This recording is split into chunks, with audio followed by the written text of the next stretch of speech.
Assalamualaikum warahmatullahi wabarakatuh. Perkenalkan, nama saya Muhammad Arif Abdul Rizal dari kelas A1 dengan NIM 211F10037. Di sini saya akan mempresentasikan rangkuman film I Am Sam untuk memenuhi mata kuliah pendidikan anak disabilitas intelektual dengan dosen pengampu yaitu Bu Rena Latama Ismawiyati SPD MPD. Oke, kali ini saya ingin memberitahukan tentang keterangan film. Yang pertama, judul I Am Sam, genre drama komedi, durasi 134 menit. Mari kita lanjut pada pembahasan alur filmnya. Film I Am Sam berkisah tentang perjuangan Sam, diperankan Sean Penn, orang tua tunggal yang memiliki disabilitas IQ selevel anak usia 7 tahun. Awal film menceritakan Sam adalah pekerja di Starbrook. Tiba-tiba dia berlari ke rumah sakit karena anaknya akan lahir dari wanita bernama Rebecca. Diketahui bahwa IQ Sam terlihat seperti anak-anak, mungkin anak yang berumur 7 tahun. Saat anaknya telah lahir, wanita tersebut langsung melarikan diri karena tidak ingin mengasuh anaknya, dan Sam memberi nama anak tersebut Lucky. Sam yang tidak tahu cara menjaga bayi pun kesusahan untuk menjaga Lucky. Dengan hambatan yang dimiliki oleh Sam, tentunya membutuhkan orang lain untuk menjaga Lucky, dan akhirnya Sam pergi ke temannya. Pada saat pertama, dia diberitahu untuk memberi bayinya makan setiap 2 jam sekali dan agar tetap tenang saat di dekat bayi tersebut. Sekarang Sam menjalani harinya dengan membawa Lucky yang masih kecil. Tetapi setelah beranjak lebih besar, dia menitipkannya kepada temannya tadi. Anaknya mempunyai rasa ingin tahu yang tinggi, sehingga Sam kebingungan dengan pertanyaan, "Ayah, apakah aku mirip dengan ayah atau ibu? Apakah aku dilahirkan karena sebuah insiden?" Sam mempunyai 4 sahabat laki-laki dan 1 teman wanita yang bersedia membantunya mengurus Lucky. Sampai suatu ketika, saat Lucky berumur 7 tahun, Sam dijebak dan berakhir ke kantor polisi. Dia merasa bersalah karena ditahan di kantor polisi, tetapi yang sebenarnya dia tidak memiliki salah. Rasa cinta dan cara mendidik Sam membuat Lucky tumbuh menjadi anak cerdas yang memiliki karakter dan keinginan yang kuat. Karena sejatinya bukan hanya Sam yang membesarkannya, Lucky pun belajar untuk melindungi sang ayah. Hal ini terlihat di salah satu adegan ketika Lucky memutuskan untuk berhenti belajar agar tidak lebih pintar dari sang ayah. "Aku tidak ingin membaca jika ayah tidak bisa." Kira-kira demikian pikirannya. Lalu, pada ulang tahun Lucky, Sam ditangkap oleh polisi karena otoritas setempat melalui pihak sekolah menyadari bahwa Sam tidak memiliki kemampuan yang cukup untuk membesarkan Lucky karena disabilitas yang disandangkan serta ketidakcukupan secara ekonomi. Akhirnya Lucky dipisahkan sementara dari Sam dan diberi kesempatan bersama Iluci seminggu 2 kali. Lucky diinapkan di rumah orang tua asuh sambil kasus hak asuhnya dilanjutkan di pengadilan. Dengan gigih Sam berusaha untuk mendapatkan hak asuh Lucky kembali dengan menggandeng pengacara andal yang sesungguhnya mata duitan, Rita Harrison Michelle Pfeiffer.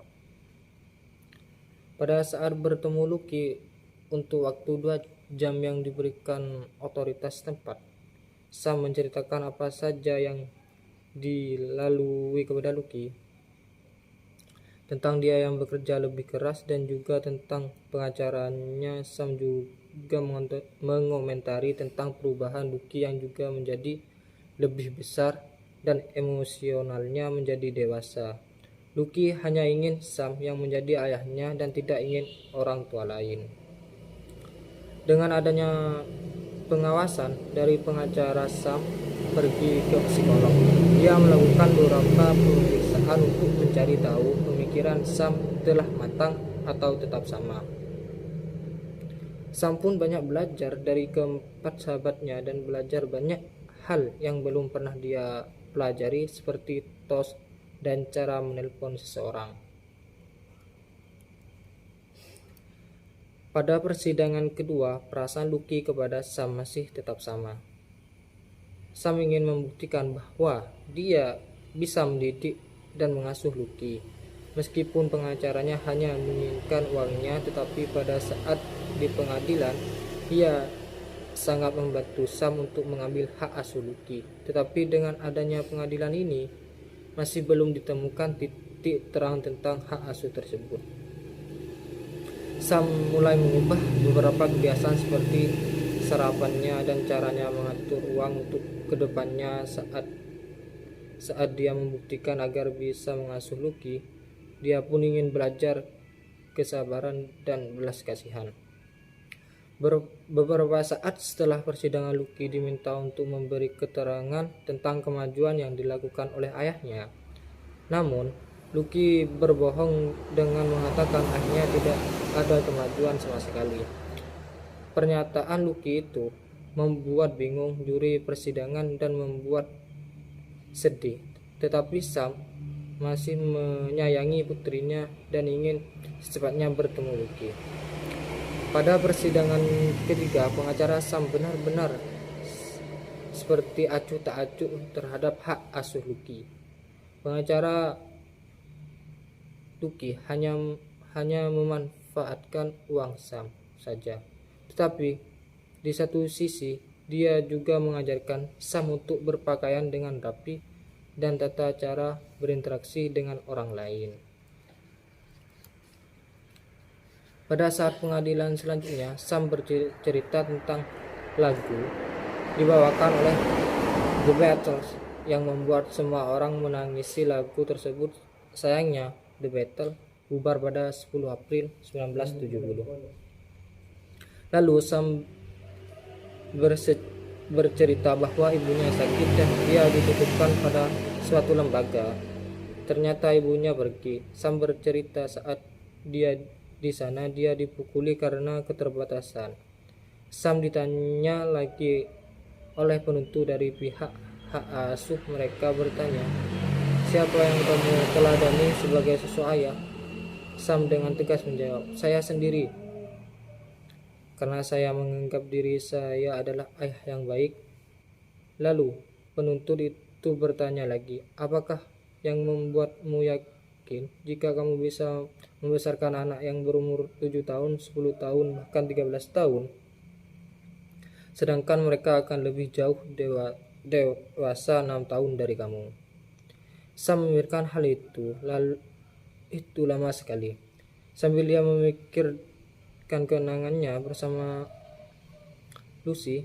Lalu seketika Sam menjawab, "Membesarkan anak seperti Lucy butuh kesabaran. Ini juga tentang mendengarkan dan didengar. Ini juga tentang cinta dan kasih sayang." Jadi pernyataan itu bisa menjadi pertimbangan juri untuk menentukan siapa yang memegang hak asuh Lucy. Setelah pengadilan, Sam mencari alamat rumah orang tua asuh dari anaknya. Dia yang tadinya ingin memberikan suatu hadiah kepada Lucy tidak jadi karena Lucy terlihat bahagia bersama ibu asuhnya. Kegiatan Lucy yang baru adalah melukis. Dia diajarkan melukis oleh ibu asuhnya, tetapi sebenarnya Lucy berkeinginan lain seperti bermain dengan teman lainnya. Lalu Sam pun pulang ke rumah dan dia sangat stres karena dia tidak sering bertemu anaknya. Pada malam hari, Sam membuat origami yang banyak hingga membentuk tembok. Saat pengacaranya datang, Sam tidak ingin memenuhi satupun kecuali Lucy. Lalu Sam juga bersembunyi di balik tembok origami tersebut. Sampai-sampai sang pengacara mencoba balik tembok origami tersebut. Sampai-sampai pengacara mencoba membujuk Sam kembali. Tentunya tidak mudah membujuk Sam yang memiliki hambatan berpikir seperti anak berusia 7 tahun. Sang pengacara terbawa emosi dan dia menceritakan juga bagaimana dia menjadi seorang ibu. Dia menceritakan betapa sulit kehidupannya untuk memenuhi segala keperluan anaknya, baik kenyamanan emosi dan juga kenyamanan psikologis anaknya. Karena Sam melihat pengacara itu menangis, Sam akhirnya menenangkannya. Setelah pertengkaran Sam dan pengacara, Sam berusaha pergi ke rumah orang tua baru Lucy. Di sana, Lucy segera marah kepada Sam karena Sam tidak kunjung datang ke rumahnya. Lucy selalu menunggu kehadiran Sam dan Sam segera memeluk Lucy. Lalu, tibalah pada pengadilan. Selanjutnya pengacara memberi beberapa pilihan kepada Sam. Daripada mereka memberikan hak asuh dan memilih mana yang menang, dia menyarankan untuk Sam untuk merawat Lucy bersama dengan orang tua asuhnya. Toh juga Sam bisa memenuhi Lucy setiap minggu selama 2 jam seperti perjanjian pertama. Di suatu malam, karena pengadilan tak kunjung menemui titik terang, Lucy dengan keberaniannya kabur dari rumah orang tua asuhnya untuk memenuhi Sam sendirian. Dia tidak takut dengan tangga ataupun keadaan di malam hari. Lalu dia bertemu dengan Sam, tetapi sesuai dengan perjanjian, Sam segera mengembalikan Lucy ke orang tua asuhnya. Hubungan Sam dan pengacara itu semakin dekat, hingga pengacara tersebut menganggap Sam sahabatnya. Mereka saling berbagi cerita, sampai-sampai pengacara itu larut dalam kisah pertemanan mereka. Pada akhirnya, orang tua asuh Sam memberikan hak asuhnya pada Sam. Nah, Sam dengan senang hati mengambil hak asuh Lucy dan membawanya pulang ke rumah. Nah, akhir film tersebut, Lucy bermain bola dengan temannya dan Sam pun menjadi wasit dalam permainan tersebut. Jadinya, film tersebut adalah happy ending. Moral dari film I Am Sam adalah mengajarkan bahwa orang-orang yang memiliki disabilitas pun mampu menjadi orang tua yang baik meskipun dengan segala keterbatasannya.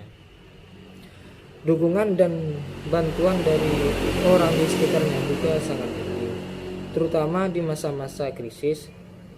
Nilai kasih sayang yang dalam di antara orang tua dan anak masih relevan dengan kondisi saat ini. Emosi penonton pun bisa ikut terhanyut saat mengikuti drama berdurasi 134 menit ini. Penonton seolah-olah digiring untuk mendukung Sam mendapatkan hak asuh atas Lucy. Nah, yang kedua, hal menarik lainnya adalah kuatnya pengaruh The Better pada drama ini. Contohnya saja dari pemilihan nama-nama karakter yang digunakan serta pengambilan beberapa adegan. Nama Lucy Diamond misalnya diambil dari lagu The Beatles, Lucy in Sky with Diamond. Lalu saat adegan Sam, Lucy dan teman-teman Sam berjalan di zebra cross dengan balon-balon merupakan penghormatan untuk sampul album Abbey Road. Oke, demikian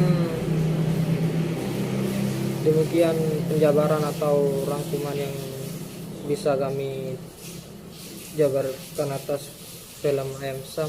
Apabila ada kekurangan atau kelebihan, kami mohon maaf yang tiada batas. Wassalamualaikum warahmatullahi wabarakatuh.